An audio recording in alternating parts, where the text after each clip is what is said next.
तुम अपने आप को पसंद क्यों नहीं करते? अब तुम्हारा रीजन ये होगा कि मेरी शक्ल अच्छी नहीं है, मेरे अंदर ये कमी है, मेरे अंदर वो कमी है।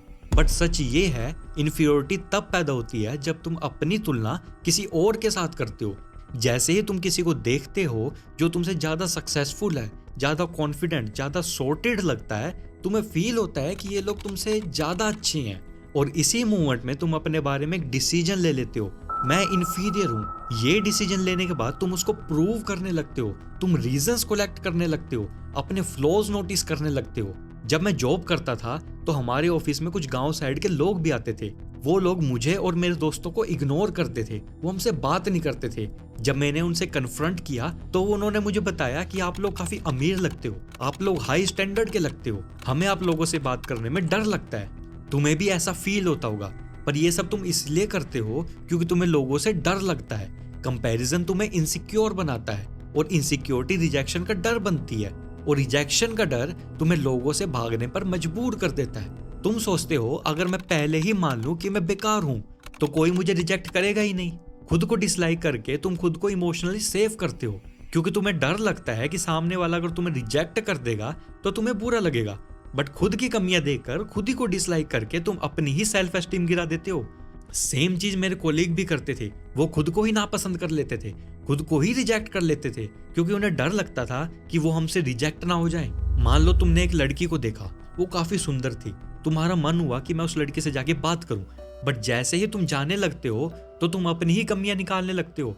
मैं अच्छा नहीं दिखता, मेरी हाइट छोटी है, वो मुझे कहाँ ही पसंद करेगी, उसका तो ऑलरेडी कोई बॉयफ्रेंड होगा। मतलब तुम खुद को ही रिजेक्ट कर देते हो ताकि वो तुम्हें रिजेक्ट ना कर दे। अडलर ने एक बात बोली थी, जिंदगी की ऑलमोस्ट हर प्रॉब्लम एक इंटरपर्सनल प्रॉब्लम है। अगर इस दुनिया में सिर्फ तुम अकेले होते और कोई ना होता तो तुम भी इंफीरियर फील ना करते। बट ऐसा पॉसिबल नहीं है, लोग हैं तो इंफीरियोरिटी भी होगी। तुम सोचते हो कि लोग तुम्हारी हाइट देखेंगे, तुम्हारा कलर जज करेंगे, तुम्हारी बॉडी पे कमेंट करेंगे। तुम सोचते हो कि तुम उनके स्टैंडर्ड्स तक नहीं पहुंच सकते, पर तुम गलत जगह पर ब्लेम कर रहे हो। प्रॉब्लम तुम्हारी हाइट नहीं है, प्रॉब्लम तुम्हारा फेस नहीं है, प्रॉब्लम तुम्हारी बॉडी भी नहीं है। प्रॉब्लम ये है कि तुम उन चीजों को एक्सेप्ट नहीं कर रहे। तुम ये सोचते हो कि जो चीजें चेंज नहीं हो सकती वो तुम्हारी वैल्यू डिसाइड करती हैं, लेकिन ये सब तुम्हारी फीलिंग है, ये कोई रियलिटी नहीं है। देखो, इन्फीरियोरिटी की फीलिंग नॉर्मल है, सब में होती है। अडलर बोलता है कि ये फीलिंग इंसान को ग्रो करने में और उसको पुश करने में हेल्प करती है। ये तुम्हें सुपीरियर बनाने की तरफ धक्का देती है, यानी कि तुम खुद का बेहतर वर्जन बनने की तरफ भागते हो।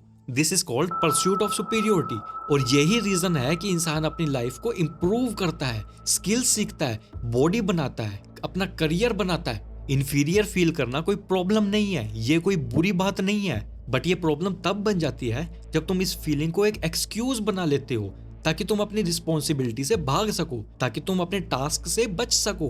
तब ये एक कॉम्प्लेक्स बन जाता है। तुम कहते हो मैं कॉन्फिडेंट नहीं हूं इसलिए मैं ट्राई नहीं करूंगा, मैं अच्छा नहीं दिखता इसलिए मुझे रिलेशनशिप नहीं मिलेगी, मैं एजुकेटेड नहीं हूं इसलिए मैं सक्सेसफुल नहीं हो सकता। ये सब स्टेटमेंट का एक रियल मीनिंग होता है, मैं रिस्क नहीं लेना चाहता। यानी तुम डर की वजह से अपने पोटेंशियल को सैक्रिफाइस करते हो और ब्लेम अपनी कमियों को दे देते हो। देखो, जिस भी चीज से तुम खुद को इंफीरियर समझते हो तुम उस पर काम कर सकते हो। Inferiority pushes you to pursue superiority. अब सवाल यह है कि अगर तुम्हारी इंफीरियोरिटी उन चीजों से आ रही है जो तुम चेंज कर ही नहीं सकते, जैसे तुम्हारी हाइट, कलर, जेनेटिक्स, फिर क्या करें? यहाँ पर एक सिंपल सी बात समझनी है, तुम रियल चीजों से नहीं, तुम कंपैरिजन से हर्ट हो रहे हो। तुम्हें हाइट से प्रॉब्लम नहीं है, तुम्हें उन लोगों से प्रॉब्लम है जिनके पास तुमसे ज्यादा हाइट है। तुम्हें अपने फेस से प्रॉब्लम नहीं है, तुम्हें उन लोगों को देखकर प्रॉब्लम होती है जिनका फेस तुमसे बेहतर लगता है। तुम्हारा हार्ट कंपैरिजन से आता है, रियलिटी से नहीं आता। और जब तुम कंपैरिजन हटा देते हो तुम्हारी कमियां वीकनेस नहीं यूनिकनेस बन जाती हैं। जैसे कोई बंदा पतला हो तो एंड्योरेंस उसकी स्ट्रेंथ बन जाती है, कोई बंदा शॉर्ट हो तो एजिलिटी उसकी एडवांटेज हो सकती है। बचपन में WWE काफी देखा था and one of my favourite superstar was Rey Mysterio. उसकी हाइट छोटी थी बट वो ब्रोक लेसनर को भी टक्कर दे सकता था। अब कोई कमेंट में ये नहीं लिखेगा कि WWE फेक होती है, नहीं तो मैं उसका कमेंट उड़ा दूंगा। कोई डस्की हो तो उसका स्टाइल और प्रेजेंस उसका एज बन सकता है।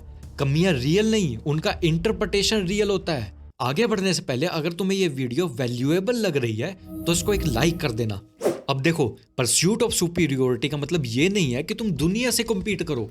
इसका मतलब ये है कि तुम खुद से compete करो। हेल्दी इन्फीरियोरिटी का मतलब होता है मैं कल से बेहतर बनना चाहता हूँ।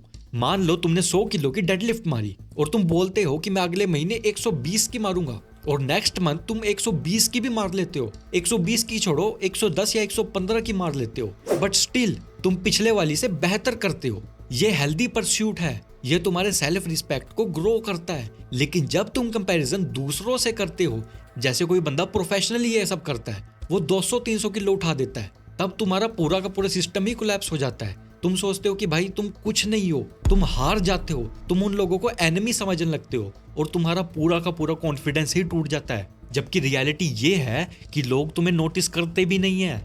और सबसे इंपॉर्टेंट बात ये है, तुम्हारा इंफीरियोरिटी कॉम्प्लेक्स सिर्फ एक ही चीज से टूट सकता है, वो है courage. Courage to face people, courage to face judgement, courage to be imperfect, courage to be rejected. जब तुम्हारे अंदर करेज होता है तब तुम कंपैरिजन से नहीं डरते।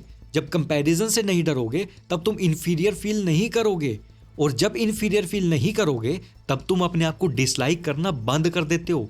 करेज ही एक वो स्विच है जो पूरी साइकोलॉजी को रिवर्स करने की हिम्मत रखता है। तो जो भी तुमने अपना टास्क डिसाइड किया है, फिर वो चाहे किसी लड़की को अप्रोच करने का टास्क हो या अपने कोलीग के साथ लंच करने का टास्क हो, उसे करेज के साथ करो।